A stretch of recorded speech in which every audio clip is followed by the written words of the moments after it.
Hello.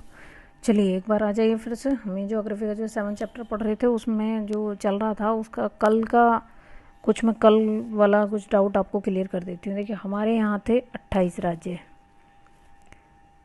अभी हैं मतलब 28 राज्य। पहले कितने थे? पहले थे 29। तो एक कहाँ चला गया? इसमें से एक माइनस किया होगा तभी तो। एक जो है ना वो ये था, ये जम्मू कश्मीर। अब इसको हमने काट के, काटा वाटा नहीं मतलब वो अपनी ही जगह ही है, तो हमने इसका दर्जा बदल दिया है। अब हमने क्या कर दिया है, इसको नाम दे दिया है। हमने इसे दो भागों में डिवाइड किया है पहले तो ये तो है जम्मू कश्मीर, जो ये वाला एरिया है ये जम्मू कश्मीर है। अब ये वाला जो रीजन है, ये जो बच गया इधर वाला, इसका नाम है लद्दाख। लद्दाख है ये। समझ गया बात को? तो अभी हमारे यहाँ कितने हैं? 28 राज्य हैं। और कितने हैं जो संघ शासित प्रदेश? संघ शासित प्रदेश ये मैंने आपको क्लास में कई बार बताया है। आई होप को वो बात याद होगी। अगर याद नहीं है तो मैं आपको मोटा मोटा फिर से एक बार बता देती हूँ। संघ शासित प्रदेश का मतलब होता है वैसे वैसे राज्य जहाँ पे केंद्र सरकार का नियंत्रण होता है या जहाँ पे डायरेक्ट राष्ट्रपति का नियंत्रण होता है। ऐसे राज्य जो होते हैं वो संघ शासित प्रदेश होते हैं। अब आप मेरी बात को ध्यान से समझिए, क्योंकि ये बहुत इम्पॉर्टेंट चीज़ है। आप किसी क्लास के होंगे, किसी भी क्लास के रहे हों, लेकिन आपको, मुझे पक्का यकीन है आपको ये बात नहीं पता होगी। देखिए हमारे यहाँ होती है 3 तरह की सरकार। एक तो होती है केंद्र सरकार, ठीक, और एक होती है राज्य सरकार, और एक होती है स्थानीय सरकार। आप जो राष्ट्रपति राष्ट्रपति सुनते हैं ना, वो यहाँ होते हैं सेंट्रल गवर्नमेंट में। आप जो गवर्नर गवर्नर सुनते हैं, गवर्नर बोले तो राज्यपाल इनको कहते हैं हिंदी में, ये इंग्लिश का नाम है गवर्नर। राज्यपाल आप सुनते हैं वो होता है राज्य में। ठीक, तो आपके लिए एक काम और आ गया। अब आप देखिए कि आपके अपने जो आपका जिस स्टेट के निवासी हैं वहाँ पे राज्यपाल कौन है फ़िलहाल, और एक होती है स्थानीय सरकार सबसे निचले लेवल की, जो कि होती है कौन, यहाँ कौन होता है? यहाँ तो सरपंच होंगे, प्रधान जी होंगे, ये होते हैं ना, तो वही वाले ये सरपंच जो होते हैं। समझ के बात को आप? देखिए हमने कैसे बांटा था अपने पूरे के पूरे जो कॉन्टिनेंट्स हैं उनको कैसे बांटा? उनको पहले देश बनाया छोटा छोटा, है ना। फिर देश को बांटा राज्य में, और फिर राज्यों को बांटा, किस में बांटा था? राज्यों को जिलों में बांट दिया। फिर जिलों को बांटा, ब्लॉक में बांट दिया। फिर उसके बाद छोटे छोटे छोटे छोटे और हो गए, है ना। ये हमने ऐसा इसलिए किया ताकि शासन प्रशासन का काम आसानी से हो पाए, नहीं तो एक आदमी कैसे सारे काम को देखता। ठीक है, समझ में आ गई बात आपको? अब देखिए क्या है यहाँ, ये सेंट्रल गवर्नमेंट ऐसा कुछ जगह है नहीं कि भाई आप इसको कहेंगे कि भाई ये सेंट्रल गवर्नमेंट है। वो राजधानी में बैठती है, मतलब जो पार्लियामेंट लगती है वो राजधानी में होती है, वो एक अलग बात है। लेकिन उनका अपना कोई एक पर्टिकुलर ज़मीन या कुछ ऐसा नहीं होता है कि नागरिक होते हैं। ये सिर्फ एक काल्पनिक चीज़ें होती हैं, है ना। शासन प्रशासन को चलाने के लिए हमने एक व्यवस्था बनाई हुई है। ठीक, तो देखिए राज्य यहाँ राष्ट्रपति होता है और यहाँ होता है प्रधानमंत्री। राष्ट्रपति जी के साथ कौन होगा? प्रधानमंत्री। ऐसे ही राज्यपाल जी के साथ कौन होता है? सीएम, चीफ मिनिस्टर, मुख्यमंत्री। ठीक, तो अभी आप अपने यहाँ का, आपको आज राज्यपाल देखना है यूपी का, और आपको यहाँ का सीएम देखना है कि कौन है। ठीक, और जो नीचे होंगे वो प्रधान होंगे उनके, और जो भी होते हैं साथ में, वो क्या बोलते हैं उनको, जो 4-5 लोग बनाए जाते हैं। कहीं पे प्रधान होंगे, कहीं सरपंच होंगे, कहीं पे चेयरमैन ही होती है। अगर थोड़ा बड़े एरिया होते हैं, नगर पालिका, नगर निगम जैसे, नगर पालिका जैसे एरिया होते हैं, तो अगर नगर निगम होगा तो वहाँ पे कौन होता है? मेयर होता है। नगर पालिका जैसा एरिया होता है तो वहाँ पे पार्षदों को बना के उसके उसमें कर देते। चलिए आप छोड़िए, इस चीज़ को मत करिए, आप उलझ जाएंगे, नहीं तो आप यहीं तक छोड़िए, आप यहीं तक देखिए इसको। तो इसमें क्या है, ये देखिए कचपच हो गया, इसको फिर से करती हूँ मैं। आप इस चीज़ को अपनी ना कॉपी में बना लीजिएगा एक बार, ताकि आपको ये चीज़ हमेशा के लिए याद हो जाए। ठीक, ये आप पहले तो एक बात अपने दिमाग में क्लियर रखिए, ये मैं आपको अपने फ़ायदे के लिए नहीं पढ़ा रही हूँ, ये आप लोगों का फ़ायदा है, जिसमें आपको खुद ही देखना पड़ेगा ये। क्योंकि मेरा तो काम इतने से भी ख़त्म हो सकता था कि मैं सिंपली जाऊँ, फ़ोटो क्लिक करूँ और उस पर डाल दूँ, जैसा कि नॉर्मली हो रहा है। सारे स्कूल के जितने भी ग्रुप चल रहे हैं सब में ज़्यादातर यही हो रहा है। मैं अपने स्कूल की बात नहीं कर रही हूँ सिर्फ, ये बाकी सारे स्कूल जितने भी हैं उनमें भी यही हो रहा है ना। तो जिम्मेवारी यहीं ख़त्म हो जाती है कि सिर्फ फ़ोटो खींच दो और डाल दो, बात ख़त्म, काम ख़त्म हो गया, है ना। स्ट्रेस लेने की बिल्कुल ज़रूरत नहीं है। लेकिन अगर आपको अभी भी ये लगता है कि मैडम के फ़ायदे के लिए हो रहा है, तो भाई इसमें अब थोड़ा सा गड़बड़ है। आपको वो चीज़ ना तो समझ में आएगी और ना ही आप काम को कर पाएंगे, जो कि आपको काम को करना ही पड़ेगा और मुझे लगता है कि करना चाहिए अगर आप स्टूडेंट हैं तो। और रेगुलर बेसिस पे आपको जो भी बताया जाता है आप उसको साथ के साथ काम को निपटाते जाइए, उसको कॉपी में लिखते जाइए। आपको जितनी चीज़ें बताई जा रही हैं, मैं आपको एक बात और बताना चाहती हूँ यहाँ पे देखिए, क्लास में जो होता है ना, वहाँ पे बहुत तरह की लिमिटेशन होती है। एक तो पीरियड लिमिटेड होता है, भाई 35 मिनट, 40 मिनट या 45 मिनट हद से तो आपको क्लास मिलेगा, है ना। यहाँ उस चीज़ की कोई बाउंडेशन नहीं है। मैं आपको 1 घंटे पढ़ाऊँ, मैं आपको 4 घंटे पढ़ाऊँ, मैं आपको दिन भर पढ़ाऊँ, मैं आपको रात भर पढ़ाऊँ, क्या फ़र्क पड़ता है? यहाँ कौन पूछ रहा है? आपको पढ़ने का मन होना चाहिए, मुझे पढ़ाने का मन होना चाहिए, बात ख़त्म हो गई, है कि नहीं। एक दूसरी और बात वो ये कि यहाँ जैसे मैं आपको ये बहुत सारे मैप दिखा देती हूँ, बहुत सारे वीडियोस भेज देती हूँ, और मतलब कॉन्सेप्ट क्लियर करने के लिए मैं हर वो तमाम कोशिश करती हूँ जिससे कि आपको कॉन्सेप्ट एकदम क्लियर हो जाए। होता है, आप ज्योग्राफी में देख लीजिए या इंग्लिश में देख लीजिए, मैं आपको सारी चीज़ें दे देती हूँ आराम से। क्लास में ऐसा पॉसिबल नहीं होता है ना। यहाँ तो मैं आपको जितनी चीज़ें चाहूँ उतनी दे सकती हूँ कि अगर आपको कोई चीज़ नहीं आ रही है तो मैं आपको कोई वीडियो भेजूँ, मैं कोई आपको GIF भेजूँ ताकि आप उसको देखें, कोई मैं पिक्चर भेजूँ, समझ रहे हैं हम बात, कोई मैं मॉडल भेजूँ ताकि आपको वो कॉन्सेप्ट क्लियर हो जाए। तो आपके लिए ये गोल्डन पीरियड है। आप इस चीज़ को ऐसे मान के मत चलिए कि ये तो टाइम ख़राब हो रहा है हमारा, ऐसे हो रहा है वैसे हो रहा है। नहीं, ये टाइम ख़राब नहीं हो रहा है। आप देखिएगा, जिस भी बच्चे ने इस क्लास में बहुत सीरियस पढ़ाई की होगी ना, आप उसका लेवल देख लीजिएगा थोड़े दिन बाद में। हैं 1-2 बच्चे ऐसे जो कि लगातार पढ़ रहे हैं, इसमें उसी दिन से पढ़ रहे हैं 28 तारीख से ही, और वो रेगुलरली अपना काम कर रहे हैं, जो बताया जा रहा है वो निपटा रहे हैं। मैं आपको सच बता रही हूँ, कभी मैं बता दूँगी आपको कौन बच्चे ऐसे हैं, तो आप देख लीजिएगा उनसे मिलके कि उनके लेवल में और जो नहीं पढ़ रहे हैं उनके लेवल में कितना फ़र्क है।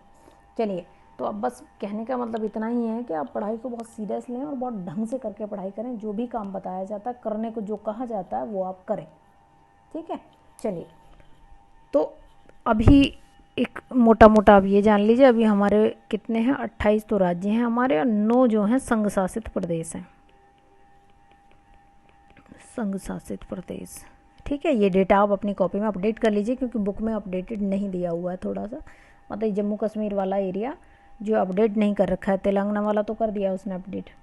ठीक, तो आप इस चीज़ को देख लीजिए। अब पहले ये राज्य था और अब इसको राज्य का दर्जा इसका हटा के अब इसको संघ शासित प्रदेश बना दिया गया है।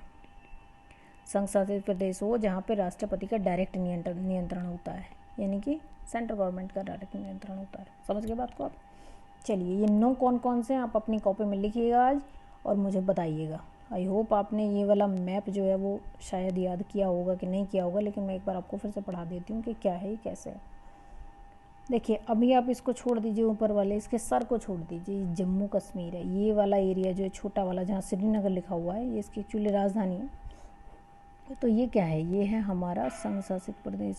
एक तो ये हो गया और एक ये हो गया, 2 तो ये हो गए, तो अब आपको 7 ही लिखने बाकी हैं। ये 2 तो मैंने बता ही दिए। चलिए, तीसरा भी जान लीजिए, दिल्ली है। ठीक, अब आपको लिखने हैं जो बाकी बचे हुए हैं 6, आप खुद लिखेंगे। नीचे आइए, देखिए सबसे पहले पड़ेगा HP, हिमाचल प्रदेश। जम्मू कश्मीर के नीचे जस्ट HP। ठीक, उसके नीचे है पंजाब। ठीक, उसके नीचे ये है हरियाणा। यहाँ पे दिल्ली को छोड़ दीजिए, आप हरियाणा पे चलिए, हरियाणा। तो आपने क्या करा, आपने HP देखा सबसे पहले, हिमाचल प्रदेश, उसके बाद आपने पंजाब देखा, उसके बाद आपने हरियाणा देखा, जिसके गाने आप बहुत देखते हैं, ठीक। और देखिए ये जो ब्लू कलर का इतना बड़ा सा दिख रहा है, जहाँ जहाँ मैं ये पेन घुमा रही हूँ, ये इतना बड़ा आपको दिख रहा होगा, ये सबसे बड़ा है, दिख रहा है ना ये। तो ये है हमारा क्या, राजस्थान है।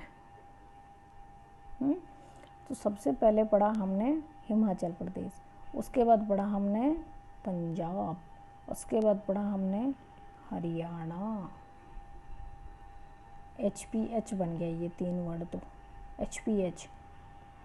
HP का लैपटॉप होता ना, HP का लैपटॉप लेके कौन आया, HR होते हैं कंपनी में, एक पोस्ट होती है HR की। तो ऐसा याद कर लीजिए, HP का लैपटॉप लेके आया कौन, HR। तुमने देखा होगा बहुत ऐसे आदमी होते हैं जो बड़े सूट वूट पहने रखते हैं, हमेशा कोट पैंट में रहते हैं, टाई वाई लगा के एकदम ऐसे जैसे तो बड़े तैयार से लगेंगे वो हमेशा, और अपने हाथ में एक बैग सा लिए रखेंगे। तो आप ऐसा मान लीजिए इसने HP का लैपटॉप ले रखा है, उसमें याद करना है सिर्फ, है ना। तो HP H से मतलब हिमाचल प्रदेश, P से मतलब पंजाब, H से मतलब दूसरा वाला जो H है उससे हरियाणा, और जो R है उससे मतलब होगा राजस्थान। तो HP का लैपटॉप ले रखा है किसने, HR ने। अब आ गया गुजरात नीचे, HRG ने, मान लो HRG कह दो उसको, किसी को सम्मान देने के लिए जी लगाते हैं ना, तो वही कह दो आप लोग भी, HRG। तो कैसे याद कर लेंगे, HP का लैपटॉप ले रखा है किसने, HRG ने। HRG मतलब HR, देखिए ये वाला H क्या हो गया, एक H का मतलब हो गया हिमाचल प्रदेश, P का मतलब हो गया पंजाब, H का मतलब हो गया हरियाणा, R का मतलब हो गया राजस्थान, और G का मतलब हो गया गुजरात। ये मैंने आपको याद करने के लिए बता दिया है, ठीक है। महाराष्ट्र, ये वाला एरिया जहाँ पे मूवीज़ बनती हैं, बाहुबली और ये और वो क्या क्या बनी, महाराष्ट्र। महा, M लिख लीजिए, M से क्या कर दीजिए, महान कर दीजिए, महान, महाराष्ट्र। HRG क्या महान है भाई, महान है, समझ के बात को। ये वाला है, देखिए सॉरी मैंने गुजरात में गोवा को भी इसी में मिला दिया, है ना, महान आदमी है। अब नीचे ये छोटा सा जो है गोवा है। तो अब देखिए अभी तक हमने क्या पढ़ लिया, HPHRG। HP का लैपटॉप लेके आए कौन, HRG। तो H से क्या हो गया, हिमाचल प्रदेश, P से पंजाब, H से हरियाणा, R से राजस्थान, G से गुजरात। तो HP का लैपटॉप लेके आए HRG, और वो कैसे हैं, महान है, महाराष्ट्र, ठीक है। अब देखिए अगला जो आप याद करेंगे तो वो हो जाएगा गोवा। हाँ तेरी किधर पहुंच गया ये, हाँ अगला जो हम याद करेंगे वो हो जाएगा हमारा गोवा। गोवा, आप मैप को जितनी बार हो सकता है उतनी बार देखिए, ताकि आपको चीज़ें आपके दिमाग में सेट कर जाएं, है ना। गोवा, महान आदमी है, लैपटॉप है, तो कहाँ जाएगा, गोवा ही जाएगा भाई। गोवा में क्या करते हैं आप, इंजॉय करते हैं।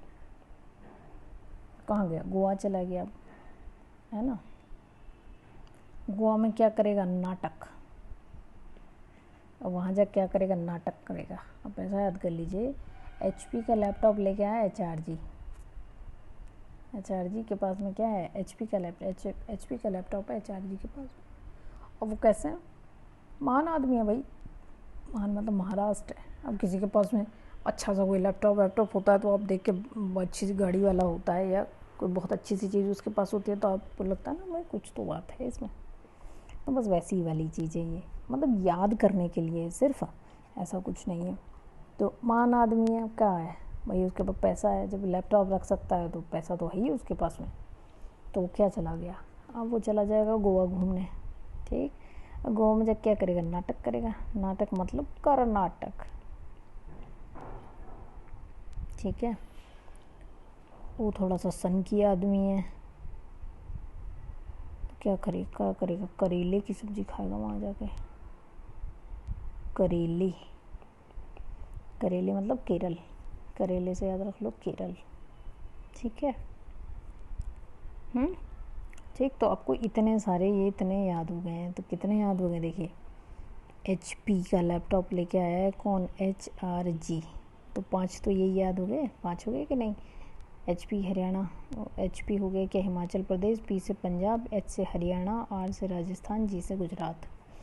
कैसा आदमी है वो, महान आदमी है, महाराष्ट्र। भाई कहीं भी जा सकता है, महान है वो, कहते हैं ना मजे में।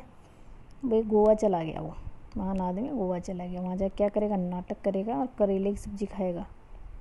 नाटक करेगा, जब नाटक करेगा, इतराते हैं ना कुछ लोग, वैसे उनको दिखाएगा, देखो मैं करेले वरेले सब खा सकता हूँ, मैं बहुत ऐसा आदमी हूँ, है ना, ऐसा करके। आज आप यहीं तक याद करिए इसको, ठीक है। तो आपको बाकी का जो ये बचा हुआ है मैं आपको ये कल बता दूँगी, पूरा का पूरा आराम से याद हो जाएगा, कोई बात नहीं है, ये बिल्कुल सिंपल चीज़ है, ठीक है। चलिएगा, अब देखिए यहाँ जाइए। अब मैं इसके लिए ना आपको कुछ पीछे ले जाना पड़ेगा मुझे आपको, जैसा मैंने आपको पहले चैप्टर में ये बात बताई भी थी, एक बार उसको रिमाइंड कर लेंगे। जिन्होंने नहीं पढ़ा है इस क्लास को पढ़ लेंगे, क्योंकि वो ऑलरेडी अपलोडेड है टेलीग्राम पे, ठीक है। अब देखिए पहले क्या था, ये पूरा लैंड मास एक साथ था, सारी ज़मीन एक साथ थी, जितनी भी है, जो अभी ये अलग अलग कॉन्टिनेंट आपको दिख रहे हैं बिखरे हुए, वैसे नहीं थे पहले, सब इकट्ठा था एक साथ, सब इकट्ठा ज़मीन सारी, और उसके चारों तरफ पानी भरा हुआ था ये। तो इसको हमने कुछ नाम दिया था, इसको कहते थे पेंजिया, और इसको कहा जा पेंथालासा, जो सागर था, ऐसा था ना, ये मैंने आपको बताई थी बात। थोड़े दिन बाद क्या हुआ कि इसमें जो है ना दरार पड़ गई, ये 2 भागों में टूट गया, यहाँ से टूट गया ये, देखिए ये टूट गया यहाँ से, ये पूरा मैंने ऐसे डिलीट कर दिया है। अब इसको मैं दोबारा बना देती हूँ, ये ऐसे टूट गया। अब भाई जहाँ जगह मिलती है वहाँ तो पानी भर जाएगा ना, तो ये भर दिया मैंने इसमें पानी, यहाँ पे ये भर गया पानी इसमें, ये मतलब ब्लू कलर का पानी। देखिए मैप में आपको जहाँ भी ब्लू कलर दिखे ना, आप समझ जाइएगा कि वो पानी है ना, ये पानी था। थोड़े दिन बाद क्या हुआ, इसमें और आफत आई, और हलन चलन हुई ज़मीन के अंदर। तो ये वाला जो भाग था, जो ये 2 भागों में टूटा था, ये और कई सारे भागों में टूट के अलग अलग हो गया। मान लो ऐसे ऐसे टूट गया ये, कुछ भी बना दिया ऐसे ही मैंने, है ना, ऐसे टूट गया, ये अलग अलग हो गया। अब जो जहाँ जहाँ ये टूटा वहाँ वहाँ ये पानी भर गया होगा इसमें, ये ब्लू कलर वाला पानी। अब देखिए, अब हम आज वाले कॉन्सेप्ट पे आते हैं कि आज क्या पढ़ना है। ये हो गया, तो भाई साहब भारत जो था वो था यहाँ पे जुड़ा हुआ अफ्रीका के साइड में, और जब ये टूट फूट हुई है इसमें, तो भारत खिसक के चला गया है इधर ऊपर की तरफ, अभी फ़िलहाल जहाँ पे वो है, ठीक। मैं आज आपको इसकी एक फ़ोटो भेजूँगी ताकि आपको समझ में आएगा कि भारत का मूवमेंट कैसे हुआ है, भारत कैसे गया है। और अभी भी ऐसा कहा जाता है कि अभी भी वो ऊपर की तरफ जा रहा है, कौन जाने कुछ हज़ारों अरबों खरबों साल बाद हम बिल्कुल ऊपर चले जाएं, ऐसा हो सकता है कि नहीं। भाई ये हो सकता है कि कोई ऐसी हलन चलन हो जाए, जो रसिया है वो हमारे यहाँ से ख़त्म हो जाए, तो रास्ता साफ़ हो जाएगा, सीधा चले जाएंगे ऊपर हम लोग, ऐसा हो सकता है, पर ऐसा होना नहीं चाहिए। तो देखिए वैसे भी जो ज्योग्राफिकल फिनोमिनन है वो इतनी जल्दी नहीं होती है घटनाएं, छोटा सा भी पृथ्वी के खिसकाव में टाइम लगता है बहुत लंबा, अरबों खरबों कितनी पीढ़ियाँ चली जाती हैं, जब तक साल लगते हैं। तो भाई यहाँ था भारत, और ये जो मूवमेंट है, ऐसी इनकी जो मूवमेंट है भारत की, खिसकते खिसकते ये बहुत टाइम लगा इसको होने में, और अभी वो ऐसे दिखता है जहाँ पे वो उसकी लोकेशन अभी है, ठीक है। तो हुआ क्या कि देखिए यहाँ पे एक ज़मीन का कोई टुकड़ा है, एक तो ज़मीन का टुकड़ा ये है, और एक ज़मीन का टुकड़ा ये है, और बीच में है पानी, यहाँ मान लो भरा हुआ ये पानी भरा हुआ है यहाँ पे, है ना। तो अभी देखिए होगा क्या, मान लो आपने इसको इधर खिसका रहे हैं आप लगातार, और ये इधर खिसक रहा है, यानी कि दोनों की टक्कर होने वाली है आपस में। थोड़े दिन बाद क्या होगा, दोनों आपस में एकदम भिड़ जाएंगे, और जब दोनों खिसकते खिसकते खिसकते खिसकते आपस में मिल जाएंगे, एकदम पास आ जाएंगे एक दूसरे के, तो क्या हो जाएगा, यहाँ से उठ जाएंगे ऊपर। जैसे मैंने आपको बताया भी था कि फोल्ड माउंटेन ऐसे ही तो बनते हैं, हिमालय हमारा ऐसे ही तो बना है। ऊपर से यूरेशियन प्लेट नीचे आ रही थी और नीचे से ये इंडियन प्लेट ऊपर जा रही थी, और दोनों जाके मिल गई आपस में और इतनी तेज़ी से कोलिजन हो गई। दो चीज़ें जब टकराती हैं, कई बार एक्सीडेंट आपने देखा होगा, तो अगर वो भी पीछे ना हटे, वो भी पीछे ना हटे, आपने कभी जंगली भैंसे जो होते हैं उन्हें लड़ते हुए देखा है? नहीं देखा होगा। अगर देखा हो तो आपको ये बात समझने में आसानी हो जाएगी कि जब वो लड़ते हैं ना दोनों, अगर दोनों बराबर के ताकतवर होते हैं तो दोनों एक दूसरे से सिर भिड़ा के और एक दो पीछे ले जाएंगे, फिर वो दूसरा पीछे ले जाएगा। अब मान लो कई बार ऐसा होता है दोनों पूरा का पूरा ताकत लगा रहे होते हैं और दोनों वहीं खड़े हो गए एकदम ऐसा पूरा तेज़ी से लड़ रहे होते हैं। तो इन दोनों प्लेट में भी यही हुआ, इसमें और इसमें यही हुआ। और जब दोनों बराबर के होते हैं ना भाई, तो कुछ ना कुछ तो इधर उधर होता ही है। अब प्रकृति में तो बिल्कुल वही सब चीज़ें होती हैं जो आम जिंदगी में हो रही होती हैं। ये दोनों क्या हुई हैं, यहाँ पे मिल गई हैं, तो ज़मीन क्या हुई है, यहाँ से ये ऊपर उठ गई है ऐसे। समझ गए बात को आप? यही बन गया हमारा हिमालय ऐसे। तो आप ये बात शायद समझ पा रहे होंगे कि जब हिमालय ये बना है ऊपर की तरफ, तो ये ऊंचा हो गया, ये तो पहाड़ बन गया, यहाँ इस तरह की श्रृंखला बन गई। तो नीचे में कुछ इतना ऊंचा पार्ट रहा होगा जो पठारी एरिया हो गया है, और नदियाँ जब बहा के पानी लाएंगी तो क्या हो जाएगा, मैदान बन जाएगा। अब आप यहाँ देख लीजिए, इसमें देखिए ये वाला जो दिख रहा है ना आपको, ये कॉफ़ी कलर का ये, और जो ये लाइन दिख रही है छोटी छोटी, इसमें देखिए मैं रब करती हूँ, साफ दिखाती हूँ आपको।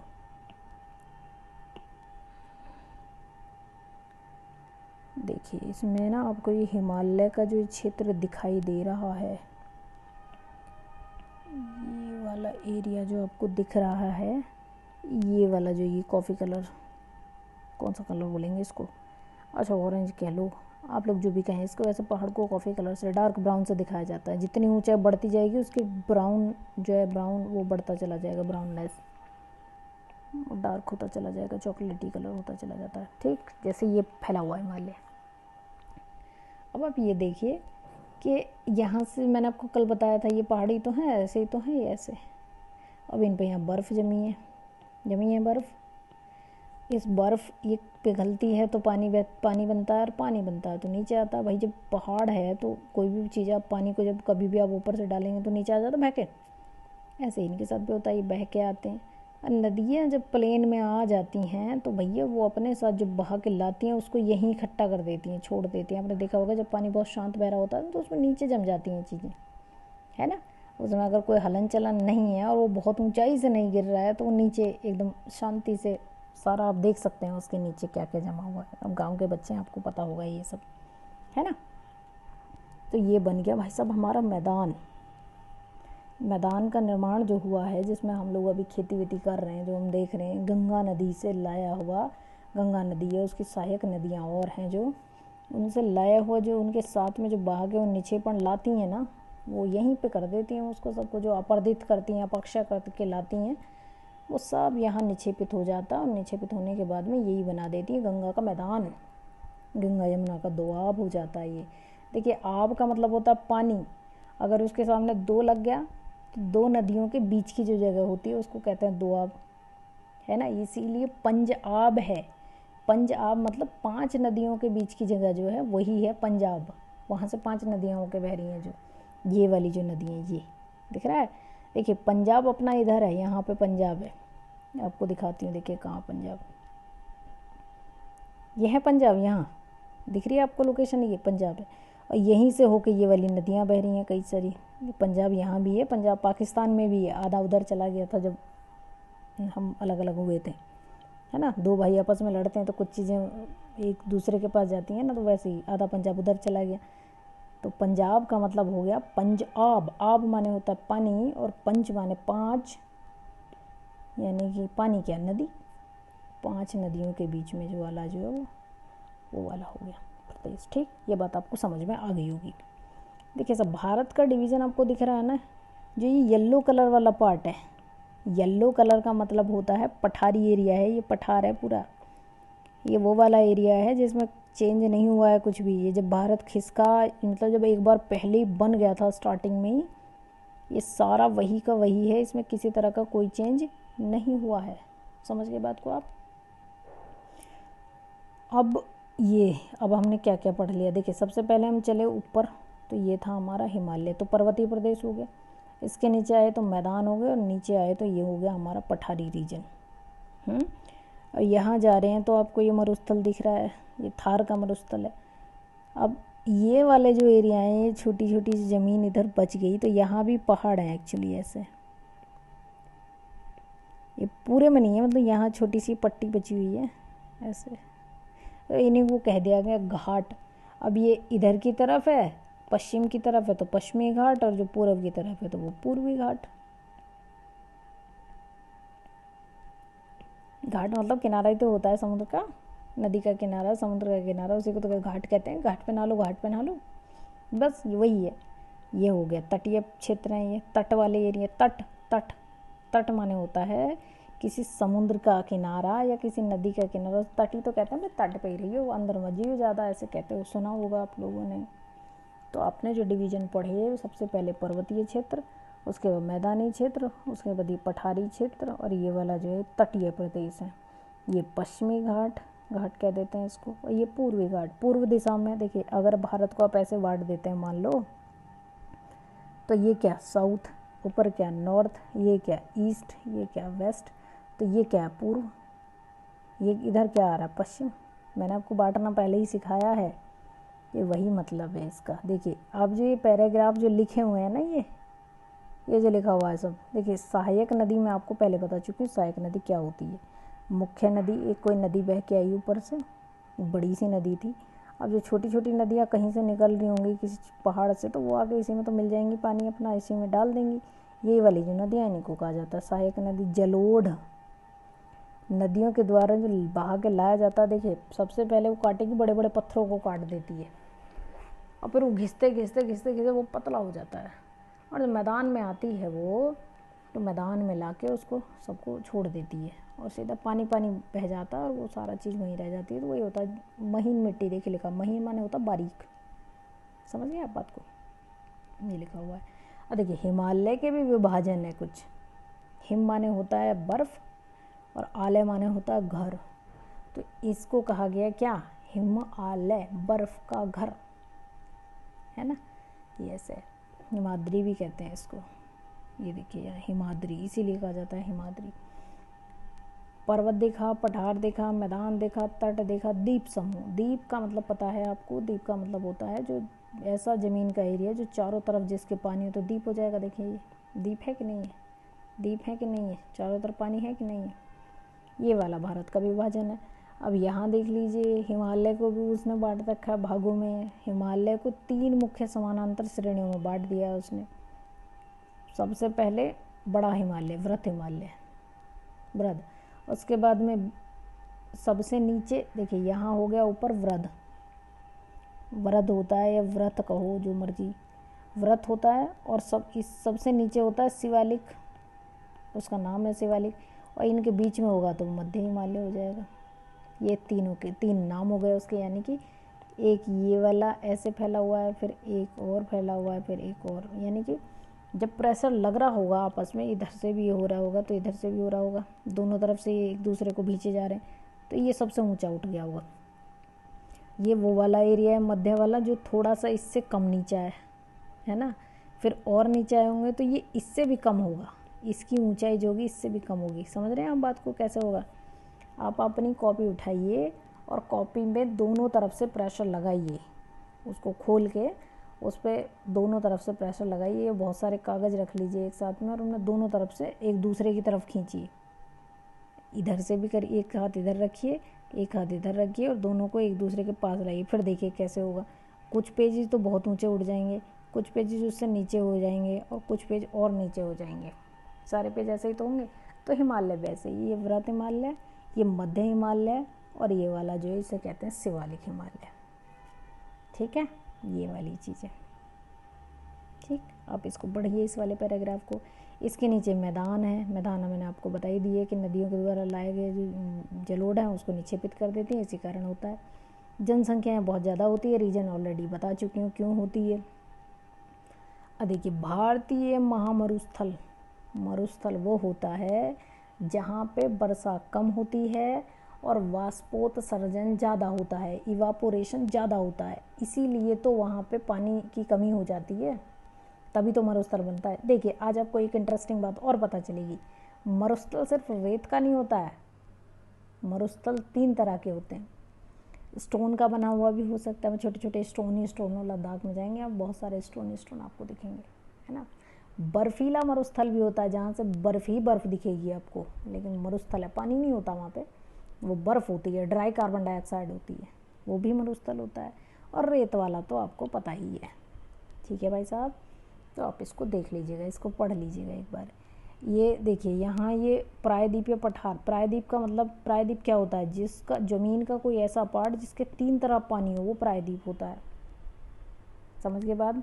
और पठार का मतलब होता है जिसकी ऊंचाई 600 मीटर से कम होती है, उसको कहा जाता है पठार। और जिसका जो ऊपर वाला सिरा है, जैसे ये तो कोन वाला है, वो नुकीला ना होकर फ्लैट होता है, जैसे टेबल का होता है, ठीक, ये होता है पठार। ये मैं आपको ऑलरेडी बता चुकी हूँ, है ना। तो भारतीय प्रायद्वीपीय पठार को हम कल पढ़ लेंगे, थोड़ा सा लंबा चैप्टर हो जाएगा, नहीं तो ये फिर, ठीक है जी साहब, ये चैप्टर हम कल ख़त्म कर देंगे। अगर आपको कुछ में कोई दिक्कत होगी तो आप मुझसे पूछ लीजिएगा। चलिए, आपका बहुत बहुत धन्यवाद।